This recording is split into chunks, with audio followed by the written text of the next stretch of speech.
Bien-aimés frères et sœurs, vous connaîtrez la vérité et la vérité vous affranchira. Ça, c'est pas moi qui le dis, c'est la Bible qui le dit. Mais moi, je vous dis mieux. Vous connaîtrez la vérité historique, notamment celle de vos ancêtres kémites, et vous aurez une vision globale de ce que c'est que la vraie souveraineté politique. J'ajoute, vous reviendrez à la spiritualité africaine ancestrale et vous comprendrez les enjeux de l'indépendance économique.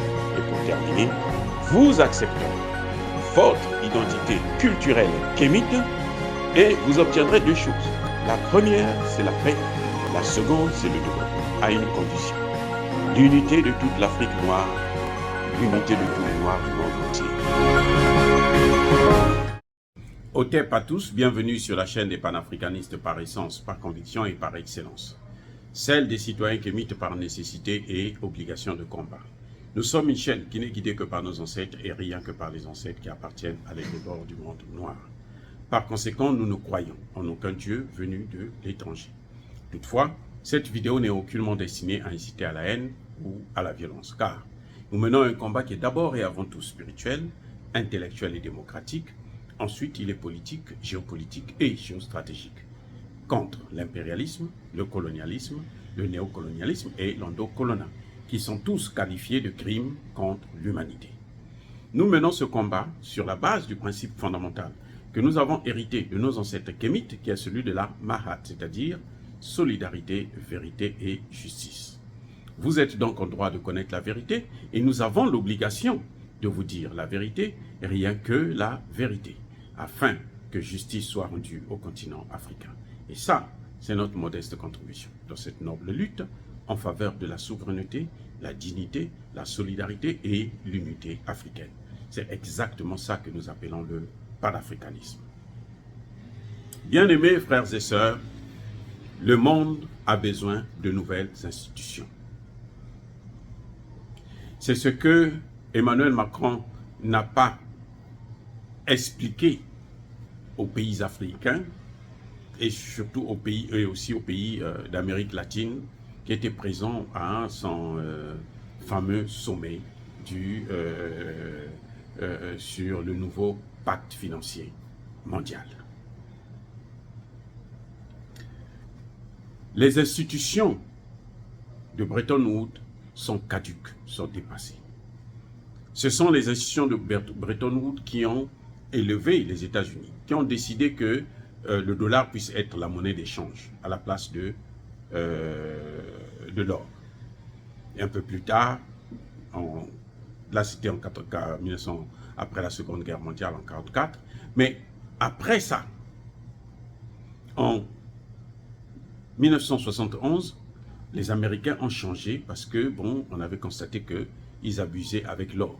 Ils ont donc maintenant amené la notion du pétrodollar en faisant en sorte que tout échange commerciaux du pétrole d'abord et dans les autres matières puisse être évalué en dollars. Donc c'est ça qui est aujourd'hui la cause même de la création des BRICS. Mais quel est le plus grand détonateur? Pourquoi aujourd'hui le monde attend impatiemment que la prochaine réunion des BRICS, qu'ils puissent annoncer la création de leur monnaie, d'une monnaie d'échange, ou la possibilité, entre-temps, de commercialiser entre eux en utilisant leur monnaie interne? C'est parce que quand il y a eu la pandémie du Covid, on a constaté que les institutions de Bretton Woods, la Banque mondiale et le FMI, ont accordé des droits de tirage spéciaux aux États-Unis et aux pays européens. Seulement. Vous voyez, ils ont demandé aux États-Unis, même si vous n'avez pas la valeur d'or qui correspond à ce montant, vous pouvez fabriquer la monnaie jusqu'à hauteur de 9 000 milliards de dollars. Et aux pays européens, ils ont accordé 5 000 milliards de dollars. La Russie n'a rien eu, la Chine n'a rien eu, en dehors de, en fait, les pays du G7 et de l'OTAN. Voilà l'un des détonateurs de la situation actuelle, où tout le monde s'est accroché là à attendre la décision des BRICS. Parce que les gens n'en veulent plus de continuer dans un tel système.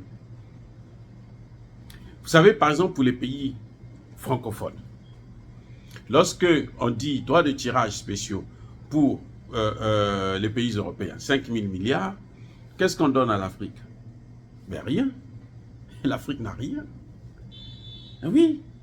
Les Africains peuvent venir en France s'endetter encore et puis payer, alors que eux, ils ne se sont pas endettés. C'est de l'argent gratuit que le FMI et la Banque mondiale leur donnent. Ils ne donnent rien au FMI, non. Le FMI vit avec les dettes que nous, nos pays, à nous, les pays pauvres, là, vont contracter auprès d'elle. La Banque mondiale, c'est pareil. Donc, sur quelle base la Banque mondiale et le FMI vont autoriser les DTS à un certain nombre de pays, pas à tous les pays du monde? Et d'ailleurs, c'est impossible d'autoriser, par exemple, aux pays africains de tirer un certain nombre un montant donné. Les pays africains francophones, notamment ceux qui utilisent le franc CFA. C'est impossible. Pourquoi c'est impossible? Parce qu'ils n'ont pas de monnaie.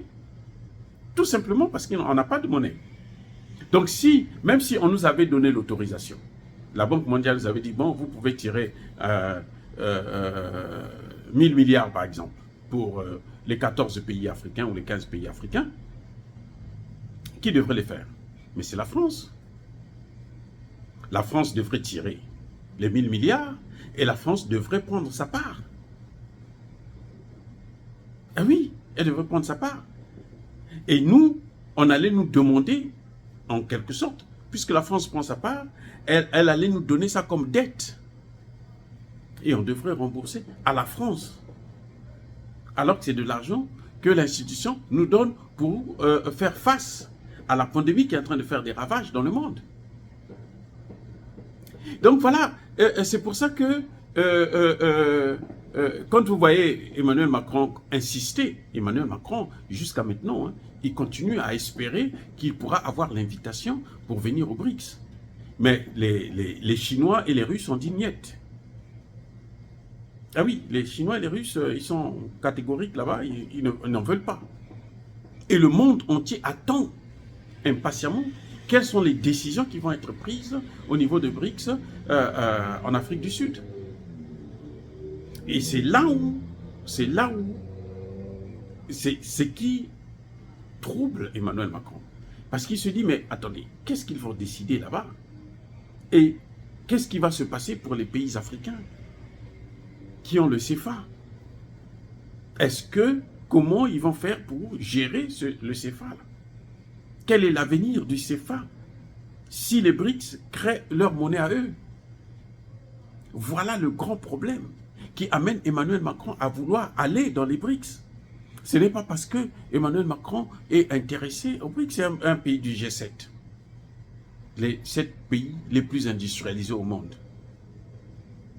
C'est vrai qu'aujourd'hui, les BRICS ont un PIB qui est supérieur à celui du G7, des économies au moins de 26 000 milliards de dollars. Les BRICS pèsent 26 000 milliards de dollars par an. Ce que le G7 aujourd'hui ne peut pas assumer, ne peut pas avoir. Même les États-Unis sont endettés. C'est même l'un des pays les plus endettés au monde.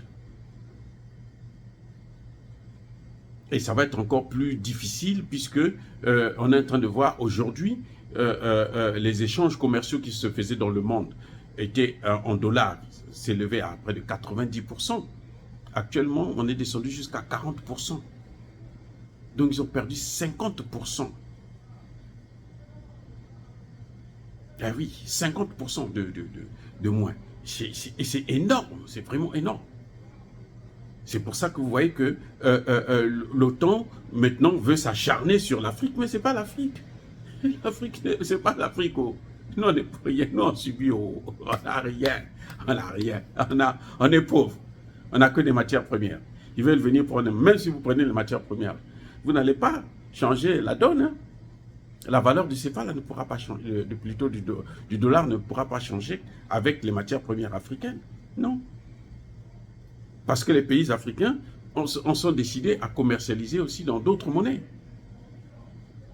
Le président Ruto du Kenya l'a dit. Comment se fait-il qu'entre le Kenya et il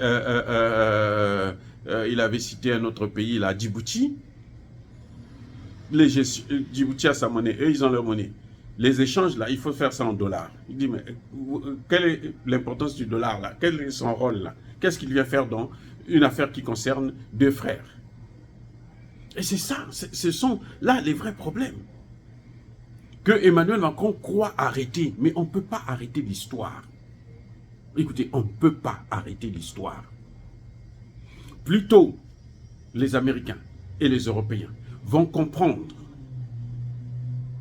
la fin, plutôt ils vont, comment dirais-je, améliorer, amortir le choc. Mais s'ils continuent à insister pour détruire l'Afrique, tel qu'ils sont en train de faire là, le terrorisme, le ceci, le cela, mais alors la chute sera catastrophique et elle sera douloureuse. Je dis encore, elle sera douloureuse. Si ils continuent à persister dans la même lancée, toujours à nous prendre pour des vauriens et puis nous frapper dessus. Mais vous savez, les gens pensent que nous sommes en guerre. Nous sommes en guerre, même Sassou Nguesso l'a dit, c'est un combat. Nous sommes dans le combat. Mais ce combat-là, c'est un combat asymétrique. Aujourd'hui, tout est asymétrique. Donc, pendant qu'il y a la guerre en Ukraine, là, il y a une autre guerre qui se passe au niveau spirituel, qui fait que plus les Américains, les Européens vont continuer à brimer un continent comme l'Afrique qui ne leur a rien fait. Rien du tout. L'Afrique n'a rien fait, ni aux Européens, ni aux Américains. Ce sont eux qui nous ont fait tous les maux possibles. L'esclavage, la colonisation, la recolonisation, la néocolonisation, tout. Le pillage de nos matières, les assassinats, les ceci. Ils ont tout fait. Ils ont imposé leur culture, ils ont imposé leur religion, ils nous imposent tout. Mais sur le plan spirituel, il y a quelque chose qui va se faire, qui est en train de se faire, que nous ne voyons pas, parce que ça, tu ne peux pas voir ça avec les yeux naturels. Pendant qu'eux, ils sont en train de compter sur la science, sur la connaissance, ils disent la technologie. Nous avons la technologie. Ok, très bien. Vous avez la technologie, très bien. Mais Dieu aussi a une technologie. Et la technologie de Dieu, là, elle est supérieure à la vôtre. Puisque Dieu a créé l'homme. Voilà, donc, je crois que les pays africains devraient être très attentifs et savoir quelles sont les décisions qu'ils doivent prendre. C'est triste de voir que la Mauritanie a ouvert la porte à l'OTAN dans le Sahel, mais même la Mauritanie elle-même va couler avec. C'est malheureux, mais ça ne va pas arranger la Mauritanie. Qui est en train où l'apartheid existe encore. Ils sont en train de massacrer, maltraiter nos frères noirs, qui sont majoritaires dans le pays, mais qui n'ont jamais gouverné, qui n'ont pas le droit de gouverner, qui doivent subir les conséquences de l'apartheid. Dire cela, c'est inciter à la haine ou à la violence. Non. Yaba colère, Yamanebe. Encore, bien-aimés frères et sœurs, soyez bénis, abondamment bénis, par le Dieu des Kémites et par nos ancêtres angélisés. Mais que tous ceux qui persécutent le continent africain le pillent et le déstabilisent, qu'ils soient noirs, blancs, chinois, arabes, indiens, qui qu'ils soient maudits, punis, foudroyés, neutralisés, écrasés, effacés par ce Dieu des Kémites et par nos ancêtres angélisés. Vive l'Afrique éternelle, j'ai dit et j'assume.